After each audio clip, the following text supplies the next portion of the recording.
this was voted on in the CBA. The 17-game season, that was a foregone conclusion. That's not something that just popped up suddenly and caught players by surprise. So no, they shouldn't be upset because they knew what was coming. However, that CBA passed by a very slim margin, 60 votes. So that tells me that not all players were on board with this new CBA. So clearly they have room to be upset, but, you know, yes, because look, we know what owners are, right? We know what they care about, money.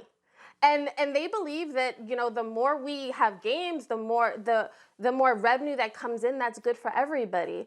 But should players be mad at owners, the union, or themselves? Because there's an opportunity to fight the man, fight the system if you want, but all guys have to be on board. And I think football is a different beast where it's a lot harder to get all of these guys on board on the same page to go after the league. Yeah. And Tedy, it depends it's also on, hard to get on the field each week. So go ahead, It is, Molly, and Kim's right. I mean, it depends on what stage of your career you're in. I mean, if I'm in my third year, fourth year, hey, let's go 17. I'm ready to go. I'm ready to go 18 and 19. But those veterans get up there, and those are the ones that really know about how hard it can be to even survive 16. So they knew it was coming, yes, but still, there are going to be guys that, I don't know, does the NFL or players figure out some type of form of load management? Like, hey, man, I mean, to make it to 17, 16, and 17, maybe I sit this one out. That type of perspective is always going to be thought about. I listened to Shaq Barrett when he was on earlier, and players like him, they're thinking about sack records. I mean, they're thinking about, oh, man, how many sacks can I get in 17 games? Can I break Michael Strahan's record? I'm sure Mahomes is talking about, can I throw for 6,000? So there's a lot of excitement about it also throughout the league. Tedy Bruschi, I miss you, my brother. It's good to see you. And, of course, like I said, Kimberly, you know how much I love you, girl. Here's the bottom line. To me, I don't know how to – I don't want to say – it's much ado about nothing because I'm not trying to shove aside the issue of safety. One game can cost you your career in the NFL. We understand how violent the sport is. Please don't get me wrong. Where I got into an argument the other day with Dan Orlovsky, and I want both of y'all to give me y'all take on what I'm about to break down. Let's stop acting like guys got to play all 17 games. Let's stop acting like they can't get away with skipping a game. It's a 17-game season. I understand that. But in a sport as violent as the National Football League, yeah, you might be too injured to play, but there have been times where guys are hurt, but they could still play if they had to, but they're allowed to rest because their body has been through so much, et cetera, et cetera. We understand it's a 53-man roster, it's 46 on game day. We get all of that, but the flip side to it is the reality. And the reality is that because football is so violent, you do have a legitimate excuse when you sit out a game. Almost no one is questioning it. So even though it's a 17-game season, I'm saying, wait a minute. I've seen guys sitting out once they've clinched the division title because we want them ready to play for the playoffs and things of that nature. Well, we want this guy ready. So even though he could come back this week, we going to hold him for another week or two because we want him to get even healthier and 100%. We've seen all of these rationales exercised in the National Football League forever.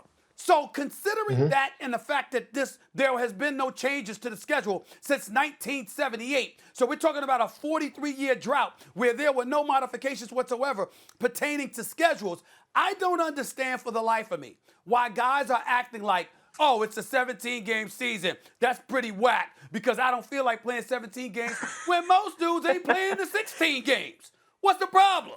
Yeah, Stephen A., you've got legitimate points there, and it's also going to be about, philosophy and also the importance of games.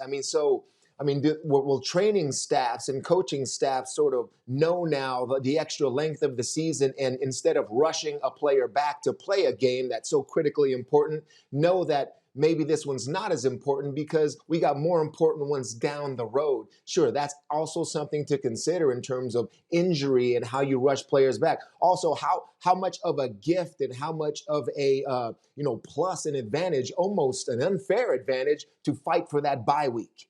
with only having one team having a bye week, it's like, man, you get that. It's almost an unfair advantage that you get to rest before the playoffs while everyone else goes through that grueling season. So that's something to play for. So how head coaches and training staff manage it in terms of injuries, and if you're hurt or you're injured, is going to be interesting to me.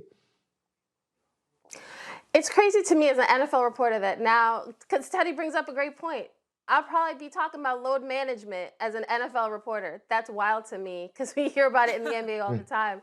But, you know, Stephen A., is this not a game where we get, like, fans get on guys when they don't play? Like, with football, it's like, you need to be out there unless you're really hurt. Like, I've covered a lot of teams where guys, broken toe, like, guys go out and give it their all every week. And so to say, like, well, why can't they just sit down and not play that week? I think it sounds good in theory, but Can I answer that?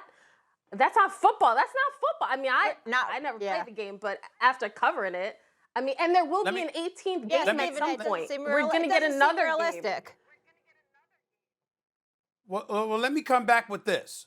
Load management in the NBA, we absolutely lament. There is no question about that.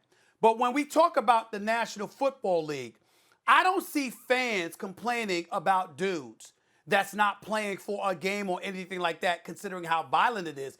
It's usually the NFL itself, meaning folks that work within the NFL and pressure that players innately feel emanating from front office and the coaching staff that plays a significant role in the pressure applied to them playing. Not necessarily from the fans when it comes to the NFL, unless you miss too many games. And we're not talking about that here. You talk about one. Thanks for watching ESPN on YouTube. For live streaming, sports, and premium content, subscribe to ESPN+.